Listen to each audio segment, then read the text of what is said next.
Bonjour et bienvenue dans ce troisième et dernier épisode où nous allons aborder le déploiement de la solution. Sans plus attendre, direction les paquets d'installation où nous allons éditer les propriétés du logiciel LightAgent 5.1 pour Windows. Dans les paramètres, sélectionnez les modules que vous souhaitez installer si ce n'est pas déjà fait. Comme vous pouvez le constater, l'installation sur serveur virtuel est différenciée d'une installation sur VDI. On notera au passage quelques nouveautés comme les moteurs d'analyse comportementaux ou le flux d'email, analysé sur les serveurs RDS par exemple. Il existe plusieurs méthodes de déploiement, mais nous sommes partis ici de l'écran d'accueil. Rien de spécifique ici, nous sommes sur un assistant que vous connaissez déjà. Nous allons cependant choisir ici de ne pas déplacer les machines puisque nous sommes en mode de migration et non pas en première installation. Comme toujours, nous pouvons voir la progression quasiment en temps réel en sélectionnant la tâche qui va avancer progressivement.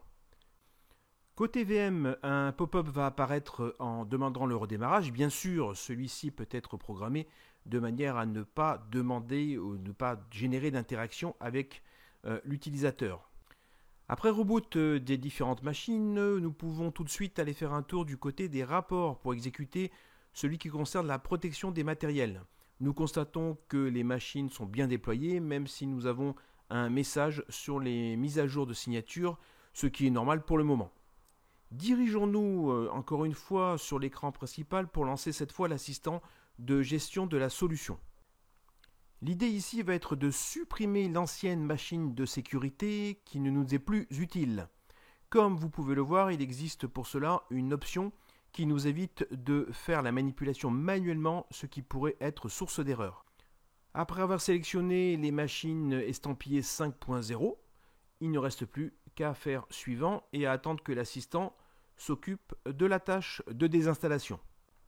Une fois que cela est terminé, n'hésitons pas à aller faire un tour du côté, encore une fois, des rapports, mais cette fois, nous allons consulter le rapport sur les versions des logiciels Kaspersky.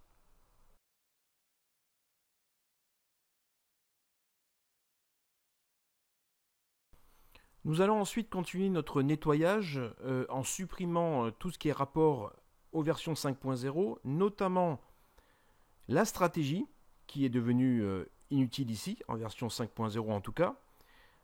Et enfin, faisons la même chose du côté des tâches, en supprimant tout ce qui peut être lié aux tâches des versions 5.0. Alors évidemment, si vous les laissez, c'est pas très grave, c'est juste encore une fois ici pour gagner en visibilité par rapport à l'administration au quotidien.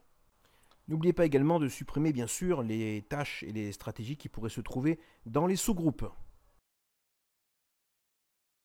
C'est le cas ici avec les tâches que nous avons placées dans le sous-groupe SVM, sous-groupe dédié donc aux machines virtuelles de sécurité.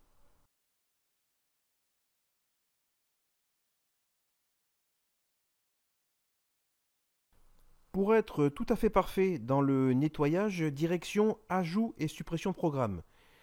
Puis cliquons sur le bouton Désinstaller de la ligne qui s'affiche à l'écran. Cela va nous permettre de nettoyer les différents plugins, encore une fois ici, sans risque d'erreur, notamment si nous avions dû le faire manuellement.